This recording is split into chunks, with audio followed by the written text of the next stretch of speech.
Et vous, et nous. Prenez une œuvre majeure du répertoire classique que vous sortez complètement de son cadre habituel en la transformant en opéra promenade à destination d'un public éloigné habituellement et géographiquement des grands lieux de culture.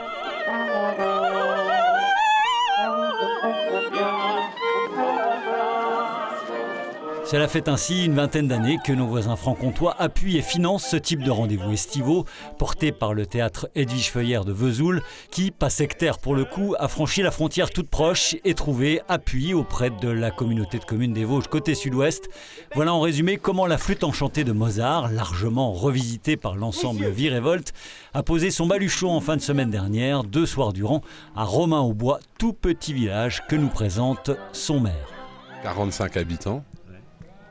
Assez paisible normalement, et puis voilà le cadre, hein, vous voyez, la tranquillité, c'est une occasion de faire connaître le village et puis d'emmener justement la culture dans la campagne. Des artistes hébergés chez l'habitant, c'est une partie de l'ADN de ces opéras promenades, danse, chant, jeu, du spectacle vivant complet et à hauteur d'homme. Après ces dernières années Summertime de Gershwin ou encore Don Giovanni, c'est donc la flûte enchantée qui a été adaptée cette année via 5 tableaux et son lot de transitions itinérantes, sans oublier bien entendu le grand standard de l'œuvre, l'air de la Reine de la Nuit.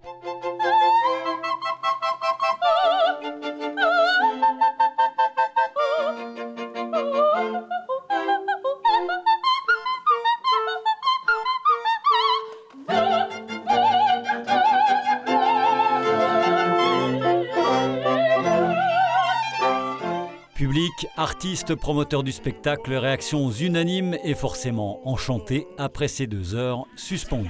C'est une excellente soirée de spectacle en spectacle, c'était une bonne trêve, c'est assez extraordinaire. On a été de tableau en tableau du spectacle et des maisons Renaissance. Moi je ne connaissais pas ce village ce soir, donc une belle découverte. Le livret de la flûte enchantée, il est très connu, mais il a aussi des difficultés, il présente des difficultés pour beaucoup de metteurs en scène. C'est une des œuvres les plus montées au monde, donc c'est compliqué aussi de confronter comme ça ces problèmes qui sont très liés à une époque. Et nous on avait envie que cette flûte enchantée, elle dise quelque chose aux gens dans 2024 et aussi aux gens des campagnes, de la ruralité à qui on s'adresse. Donc on a vraiment fait une traduction.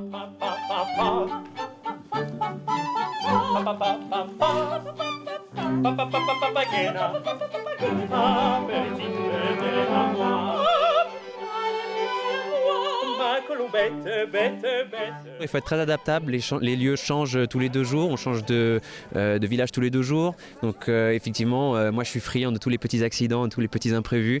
Je trouve que c'est ce qui fait la magie d'un spectacle comme celui-ci. Le public, je pense, le ressent, cette fraîcheur. Moi je trouve que cette musique classique, c'est ça qui est terrible, c'est que beaucoup de gens pensent qu'elle est pas pour eux, parce qu'elle est trop ancienne ou trop désuète, et je pense qu'elle a une grande vivacité, et de la faire danser des gens sur du Mozart, pour moi c'est vraiment pour moi c'est formidable, quoi. Les gens ils sentent aussi que ça peut encore les toucher et les faire bouger, et il y a du rythme et il y a de la mélodie, et c'est des mélodies intemporelles. On est en tout cas ravis d'avoir vu un nombre de personnes aussi présentes sur la commune de Romain-au-Bois, qui compte quand même 45 habitants, donc là elle a multiplié, je dirais, par 4 ou 5 le nombre d'habitants, et c'est vrai que c'est quelque chose qui a été relativement suivi, pour lequel on a eu quand même une forte communication, puisque on est dans le cadre du contrat territorial d'éducation artistique et culturelle. C'est le lot de ce genre de propositions culturelles en extérieur. La 2e représentation prévue samedi soir à Romain-au-Bois a dû trouver refuge dans l'église pour s'abriter de l'orage.